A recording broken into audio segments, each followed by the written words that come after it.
ಶುಭೋದಯ. ಶೃಂಗೇರಿ ಸುದ್ದಿಗೆ ಸ್ವಾಗತ. ಓದುತ್ತಿರೋರು ಮಿಥುನ್ ಗುಡ್ಡೆತೋಟ. ಶ್ರೀ ಪರಾಭವ ನಾಮ ಸಂವತ್ಸರ, ಉತ್ತರಾಯಣ, ವಸಂತ ಋತು, ವೈಶಾಖ ಮಾಸ, ಕೃಷ್ಣ ಪಕ್ಷ, ತ್ರಯೋದಶಿ, ಅಶ್ವಿನಿ ನಕ್ಷತ್ರ. ದಿನಾಂಕ 15/5/2026 ಶುಕ್ರವಾರ. ಮುಖ್ಯಾಂಶಗಳು. ಬಿಜೆಪಿ ಸುದ್ದಿಗೋಷ್ಠಿ. ತಾಲೂಕಿನ ಕೆಲವೆಡೆ ಮಳೆ. ಸುದ್ದಿಯ ವಿವರ. ಕಳೆದ 7-8 ದಿನದಲ್ಲಿ ಕ್ಷೇತ್ರದಲ್ಲಿ ನಡೆಯುತ್ತಿರುವ ಘಟನೆ ಗೊಂದಲದ ವಾತಾವರಣ ಮೂಡಲು ಕಾಂಗ್ರೆಸ್ ಕಾರಣವಾಗಿದೆ. ಭಾರತೀಯ ಜನತಾ ಪಕ್ಷ ಶಿಸ್ತಿನ ಪಕ್ಷವಾಗಿದ್ದು, ಡಿಎನ್ ಜೀವರಾಜ್ ನಮ್ಮ ನಾಯಕರಾಗಿದ್ದಾರೆ ಎಂದು ತಾಲೂಕು ಬಿಜೆಪಿ ಅಧ್ಯಕ್ಷ ತಲಗಾರು ಉಮೇಶ್ ಹೇಳಿದರು. ಪಟ್ಟಣದಲ್ಲಿ ಬಿಜೆಪಿ ಪಕ್ಷದಿಂದ ಗುರುವಾರ ಏರ್ಪಡಿಸಿದ್ದ ಪತ್ರಿಕಾಗೋಷ್ಠಿಯಲ್ಲಿ ಮಾತನಾಡಿದರು. ಕಾಂಗ್ರೆಸ್ ಪಕ್ಷವು ಇದೀಗ ಬಿಜೆಪಿ ಪಕ್ಷದ ವಿರುದ್ಧ ಇಲ್ಲಸಲ್ಲದ ಸುಳ್ಳು ಆರೋಪ ಮಾಡುತ್ತಿದೆ. ನಮಗೆ ನ್ಯಾಯಾಂಗದ ಬಗ್ಗೆ ಗೌರವವಿದ್ದು, ಮೇ 21ರಂದು ಬರಲಿರುವ ತೀರ್ಪು ನಮ್ಮ ಪರವಾಗಿ ಬರಲಿದೆ ಎಂಬ ವಿಶ್ವಾಸವಿದೆ ಎಂದರು. ಬಿಜೆಪಿ ಕಾರ್ಯದರ್ಶಿ ನೂತನ್ ಕುಮಾರ್ ಮಾತನಾಡಿ, 2023ರ ಚುನಾವಣಾ ಎಣಿಕೆ ಸರಿಯಿಲ್ಲ ಎಂದು ಅದೇ ದಿನ ಬಿಜೆಪಿ ಏಜೆಂಟರ ಮೂಲಕ ದೂರು ಸಲ್ಲಿಸಲಾಗಿತ್ತು.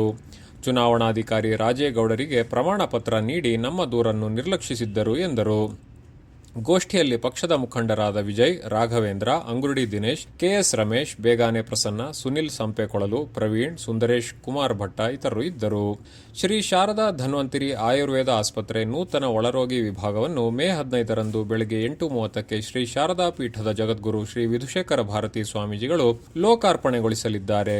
ಕರುನಾಡಿನ ಸಾಂಸ್ಕೃತಿಕ ಅಸ್ಮಿತೆ ಜಾನಪದವಾಗಿದೆ ಎಂದು ಬೆಂಗಳೂರಿನ ಕರ್ನಾಟಕ ಜಾನಪದ ಅಕಾಡೆಮಿ ಸದಸ್ಯ ಡಾಕ್ಟರ್ ಜೀವನ್ ಸಾಬ್ ವಾಲಿಕರ್ ಬಿನ್ನಳ ಹೇಳಿದರು. ಶ್ರೀ ಬಾಲಗಂಗಾಧರನಾಥ ಮಹಾವಿದ್ಯಾಲಯದಲ್ಲಿ ಪುಷ್ಪಗಿರಿ ಪ್ರತಿಷ್ಠಾನ ಸಾಂಸ್ಕೃತಿಕ ಪ್ರತಿಷ್ಠಾನ ಗುರುವಾರ ಏರ್ಪಡಿಸಿದ್ದ ಜ್ಞಾನ ಪುಷ್ಪ ಮಾಲಿಕೆಯಲ್ಲಿ ಜನಪದ ಸಾಹಿತ್ಯದಲ್ಲಿ ಸೌಹಾರ್ದ ನೆಲೆಗಳು ಎಂಬ ವಿಷಯದ ಬಗ್ಗೆ ಮಾತನಾಡಿದರು. ಕಾರ್ಯಕ್ರಮವನ್ನು ಬಿಎಡ್ ಕಾಲೇಜಿನ ಪ್ರಾಂಶುಪಾಲ ಕೆಸಿ ನಾಗೇಶ್ ಉದ್ಘಾಟಿಸಿದರು. ಪುಷ್ಪಗಿರಿ ಪ್ರತಿಷ್ಠಾನದ ಮೋಹನ್ ರಾಜಣ್ಣ ಮಾತನಾಡಿ, ಪ್ರತಿಷ್ಠಾನವು ನಾಡಿನ ಕಲೆ, ಸಾಹಿತ್ಯ, ಸಂಸ್ಕೃತಿಯನ್ನು ಯುವ ಜನರಿಗೆ ತಿಳಿಸಲು ಅನೇಕ ಕಾರ್ಯಕ್ರಮ ಏರ್ಪಡಿಸುತ್ತಿದೆ ಎಂದರು. ಜಾನಪದ ಪರಿಷತ್ ಅಧ್ಯಕ್ಷ ಅಂಗುಡಿ ದಿನೇಶ್ ಅಧ್ಯಕ್ಷತೆ ವಹಿಸಿದ್ದರು. ಕಾರ್ಯಕ್ರಮದಲ್ಲಿ ಶೂನ್ಯ ರಮೇಶ್, ಉಮಾಮೋಹನ್, ಅನಿತಾ ಮಹೇಶ್, ಶೃಂಗೇರಿ ಶಿವಣ್ಣ, ಸತ್ಯನಾರಾಯಣ, ಆನಂದಸ್ವಾಮಿ, ಡಾಕ್ಟರ್ ಧನ್ಯಕುಮಾರ್, ಸುಮಂಗಲಾನಂದ ಸ್ವಾಮಿ, ಅಮೃತ, ಕಿರಣ್ ಇತರರು ಇದ್ದರು. ತಾಲೂಕಿನ ಕೆಲವೆಡೆ ಗುರುವಾರ ಸಂಜೆ ಉತ್ತಮ ಮಳೆಯಾಗಿದ್ದು, ತೀವ್ರ ಸೆಕೆಯಿಂದ ಬಳಲುತ್ತಿದ್ದ ಜನರಿಗೆ ಅಲ್ಪಮಟ್ಟಿನ ನೆಮ್ಮದಿ ತಂದಿದೆ. ಮ್ಯಾಮ್ಕೋ ಸಂಸ್ಥೆಯ ಕೃಷಿ ಕಾರ್ಮಿಕರ ಗುಂಪು ವಿಮಾ ಅಭಿರಕ್ಷಾ ಯೋಜನೆಗೆ ವಿಮಾ ಕಂತು ಪಾವತಿಸಲು ಮೇ 26 ಕೊನೆಯ ದಿನಾಂಕವಾಗಿರುತ್ತದೆ. ಸದಸ್ಯರು ಯೋಜನೆಯ ಸದುಪಯೋಗ ಪಡೆದುಕೊಳ್ಳಬೇಕು ಎಂದು ಪ್ರಕಟಣೆ ತಿಳಿಸಿದೆ.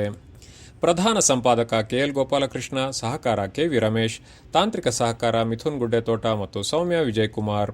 ಜಾಹೀರಾತು ಹಾಗೂ ಪ್ರತಿಕ್ರಿಯೆ ನೀಡುವವರು ಶೃಂಗೇರಿ ಸುದ್ದಿ ಕೇಳಲು ನಿಮ್ಮ ಹೆಸರು, ವಾಟ್ಸ್ಆಪ್ ಸಂಖ್ಯೆಯನ್ನು 9448843831ಗೆ ವಾಟ್ಸ್ಆಪ್ ಮಾಡಿ. ವಂದನೆಗಳು.